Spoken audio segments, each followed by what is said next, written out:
Salut tout le monde, c'est Wade, j'espère que vous allez bien. Aujourd'hui on se retrouve pour une nouvelle vidéo Pokéfocus sur la chaîne. Aujourd'hui on va s'attaquer à Octillery et Narcisse spécial Noël. Et oui, le portail est revenu aujourd'hui même, donc le 16 novembre 2020. Donc cette vidéo sera un petit peu en retard, vous l'aurez aujourd'hui le 16 novembre. Et je pense que vous aurez la vidéo sur Cadoiseau demain, voilà. Donc on va s'attaquer aujourd'hui à ce petit Octillery, on va voir si déjà, est-ce que c'était un bon duo à la base, on va voir ça, ça va être rapide. Et ensuite on va voir si son plateau, parce que forcément Narcisse arrive avec son plateau sur Masters, c'est un duo qui est sorti en décembre 2019 comme Cadoiseau et Rosa, Echo en français, sauf qu'à l'époque il n'y avait pas encore les plateaux qui étaient introduits dans le jeu, donc là les Pokémon, les duos plutôt reviennent avec leur plateau cette fois-ci. Petite mention pour Narcisse qui n'a pas de EX, Rosa par contre avec son Cadoiseau a la version EX de débloquer si jamais vous avez les 20 duo tickets et les 50 flammes de maître, mais Narcisse n'a pas accès au EX, voilà, donc malheureusement il rejoint la troupe de Loup-Garroc Nuit, etc. qui n'ont pas encore leur EX débloqué sur le jeu, mais ça viendra peut-être dans un an, qui sait, on n'est pas à l'abri. Donc voilà, donc Octillery c'est un tacticien 5 étoiles, alors au niveau de ses statistiques, faut savoir que le duo est très mauvais, c'est un tacticien. Il a des défenses quand même assez intéressantes pour un tacticien, mais on va dire que c'est son seul point fort. Il a des PV corrects, on va pas se mentir, mais une vitesse beaucoup trop lente, il est beaucoup trop lent ce Pokémon, et il a un potentiel offensif qui est équivalent à une huître, voilà, donc c'est vraiment de la merde sur le plan offensif ce Pokémon.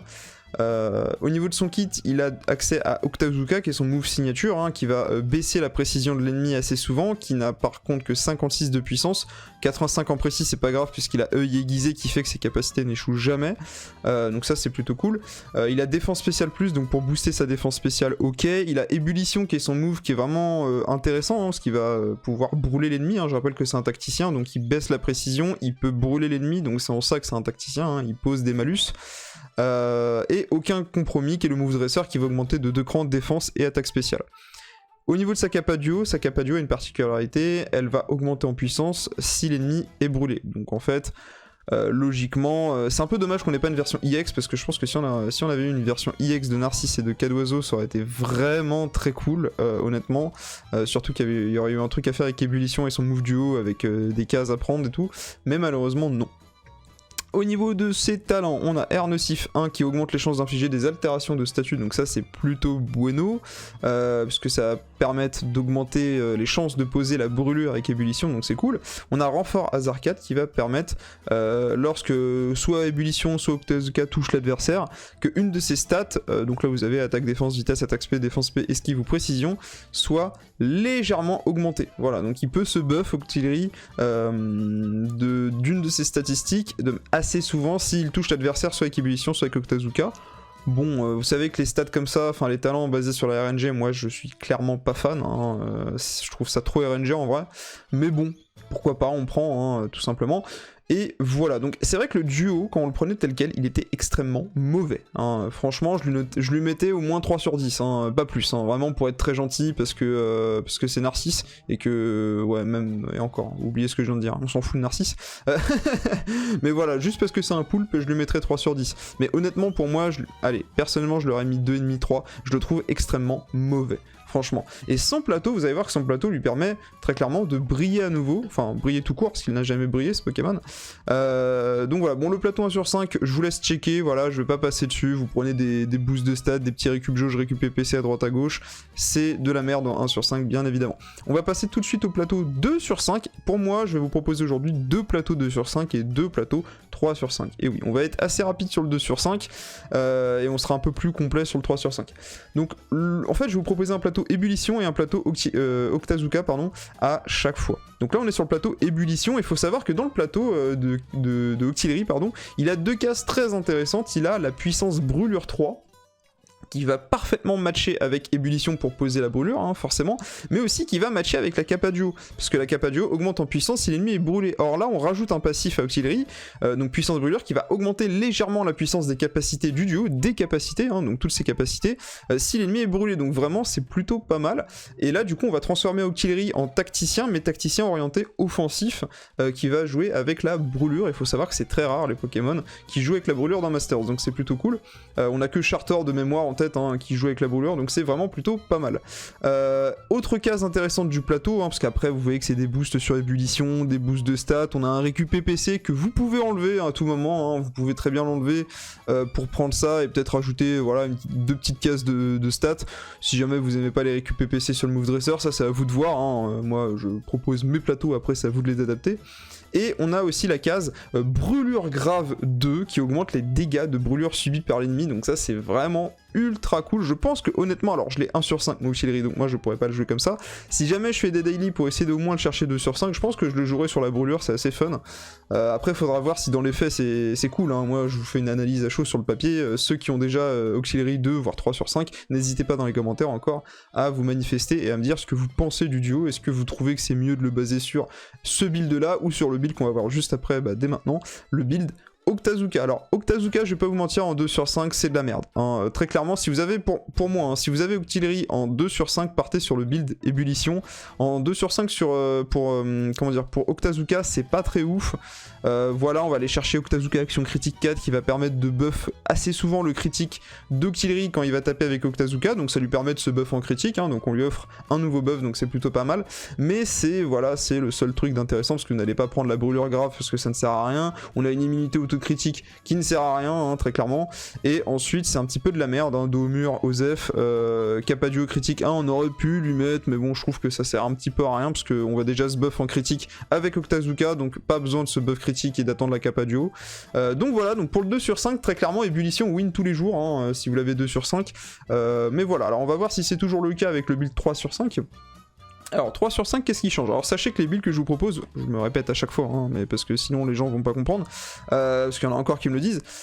Vraiment, vous pouvez les modeler comme vous voulez, hein. Moi je vous donne des pistes, des informations, après c'est à vous, avec ce que je dis, et surtout avec votre propre analyse, de faire vos propres plateaux, hein. L'avantage des plateaux c'est que vous pouvez les réinitialiser pour pas grand chose, hein, contre quelques gold, mais c'est vraiment ridicule, donc vous pouvez adapter des plateaux selon les circonstances, voilà. C'était la petite parenthèse. Du coup, on va repasser sur un build ébullition, cette fois-ci on va aller conserver du coup puissance brûlure 3 et brûlure grave 2, mais on va aller rajouter un puissance critique 3 qui est vraiment une super case, qui va vraiment accentuer le côté offensif d'Octillery, donc ça je trouve ça plutôt pas mal. Après faut savoir que vous avez le choix, moi j'ai pris des petits boosts sur ébullition, j'ai conservé le move dresser, aucun compromis pour qu'il ait une chance de passer à plus 6 en attaque spé, mais bon vous savez que dans Pokémon Masters EX vous jouez avec 3 duos, donc vous aurez certainement des duos qui vont vous booster en attaque spé, donc le move dresser vous n'êtes pas obligé de le mettre, moi je le mets mais vous n'êtes pas obligé, surtout que ça peut être intéressant pour la villa, les récup, mais bon. Il faut savoir que cette case est vachement intéressante aussi, c'est cité, si vous voulez faire un build, on va dire hybride, entre ébullition et Octazooka. Donc on a vu qu'Octazooka avait une chance de baisser assez souvent la précision, et en plus vous avez œil aiguisé, donc comme ça rate jamais, mais en fait cette case là, donc c'est cité puissance kappa, elle est cool parce que plus la précision de l'ennemi a été abaissée, plus les capacités du duo sont puissantes. Là, c'est pas les capacités du duo, c'est les capacités du duo. Et faites attention à ce petit terme qui peut changer. Là, ça veut dire que, en gros, plus la précision de l'ennemi va être abaissée, plus les dégâts de toutes mes attaques seront puissantes. Donc Capa Duo, ébullition et Octazooka, hein, c'est pas que Octazooka par exemple. Donc ça peut être intéressant de, voilà, vous voyez, de switch un peu des petits trucs comme ça, pour aller chercher tout simplement cette case et faire un combo. D'abord vous tapez avec Octazooka pour baisser à mort la précision, ensuite vous tapez avec ébullition, mais après je pense que c'est assez long à setup, hein, mais pourquoi pas dans les faits tester ça, hein. Encore une fois je vous donne quelques pistes, après c'est à vous de voir, mais je pense que ça peut être pas mal de partir là-dessus honnêtement. Moi bon, si je l'ai 3 sur 5 j'opterais pour ce que je vous ai dit, hein, mais je pense que c'est pas non plus une mauvaise idée d'enchaîner les deux pour le build ébullition, encore une fois on rappelle, hein. Là après on va passer sur le dernier build que je vous propose très rapidement, le build Octazooka, hein, donc un build beaucoup plus chill. Donc c'est un build plus chill, hein, comme je disais à l'instant, c'est un build que vous pouvez totalement moduler, hein. C'est-à-dire que moi j'ai été chercher Octazooka Kappa Précision Ennemi 4 qui va accentuer encore plus la baisse de précision et donc ça combo très bien avec Cécité Puissance Kappa. Alors j'ai conservé Action Critique 4, j'ai conservé le récup jauge sur Octazooka, hein, très important, et j'ai pris quelques boosts. Après on est d'accord qu'on aurait pu aller chercher la case Puissance Critique 3, donc après c'est à vous de voir, hein, tout simplement, mais je trouve que là le but de ce build c'est vraiment de focus la baisse de précision et de taper très fort avec Octazooka. Le Puissance Critique ça me fait chier quand même de pas le prendre, donc après à vous de moduler, hein, encore une fois dans le plateau si jamais vous voulez aller chercher ou non. Moi je trouve que c'est bien comme ça, après vous pouvez très clairement le changer le plateau, hein, comme je dis à chaque fois. Je me suis pas intéressé sur ces deux cases en haut qui font que votre Pokémon va taper plus fort en Capadio, en fonction de ses boosts. J'ai pas fait ça, c'est le renfort Hasard 4, donc ça c'est le même talent, hein, qu'il a, mais on va dire rajouté encore sur le plateau. Je me suis pas intéressé sur ces deux cases, après c'est à vous de voir, est-ce que vous jugez ça intéressant d'aller les prendre ou pas. Pour moi, vu que le duo n'a pas de EX, c'est pas intéressant d'aller chercher les moves, les cases Kappa Duo, je trouve pas ça très intéressant, donc ces deux cases sont assez aux F tier, hein, personnellement. Mais voilà mes plateaux pour Octillery, donc honnêtement je vous le dis, alors faudra le tester, mais si le duo autant il prend un 2,5 sur 10 parce qu'il était, mais je vous jure, mais aux F tier ce Pokémon, franchement avec les plateaux j'ai envie de lui mettre 6. Grand minimum, j'ai vraiment envie de lui mettre 6 sur 10. Après encore une fois la note faudra qu'elle évolue. Là, à chaque fois mes notes, bon c'est que des notes, hein, je veux dire c'est sur le papier, j'analyse, bon après dans les faits ça se trouve le duo, la note elle monte parce que le duo est insane sur concrètement, hein, quand on le teste, ça se trouve la note peut baisser parce qu'en fait le duo pue la merde quand tu le testes en fait. Donc voilà, c'est ça qu'il faut comprendre. Mais honnêtement j'ai envie de donner sa chance à Octillery et je pense qu'il mérite un bon 6 voire 6,5 sur 10, même plus, mais bon après j'ai pas envie de me prononcer plus que ça parce que vous voyez qu'il a des statistiques qui partent de loin quand même, hein, Octillery, mais je pense qu'avec, voilà, notamment pour le build ébullition, je pense qu'il y a vraiment moyen de taper fort, donc vraiment je compte sur vous ceux qui ont Octillery 3 sur 5 dans les commentaires si jamais vous l'avez, ou même sur le Discord, hein, n'hésitez pas à mettre des petites vidéos, des petits screens, des dégâts que vous mettez avec ce genre de build, parce que ça intéresse forcément, et pour voir si vraiment Octillery mérite d'avoir plus, hein, sur 10 tout simplement, mais voilà. Faut savoir que du coup, est-ce que c'est un portail où je vous recommande de pool Octillery et Cadoiseau? Pas forcément, ça dépend, hein. Vous allez voir que Cadoiseau, je trouve que c'est moins bien qu'Octillery honnêtement, et bon c'est un petit peu relou je trouve, parce que j'en attendais beaucoup de Cadoiseau. Mais est-ce qu'il faut invoquer? Je dirais, si vous êtes petit cash player, faites les daily.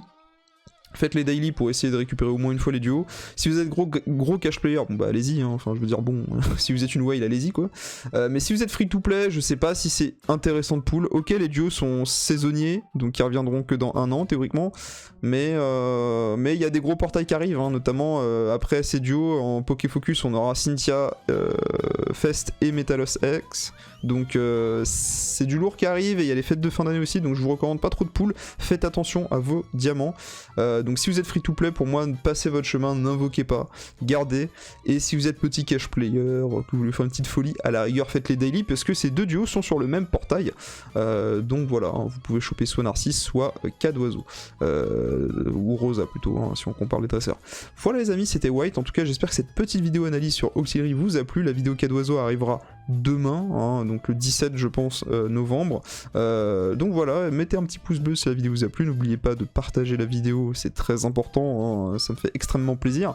Abonnez-vous à la chaîne si c'est pas déjà fait. Et moi je vous dis à la prochaine pour une prochaine vidéo. C'était White, prenez soin de vous. À plus tout le monde.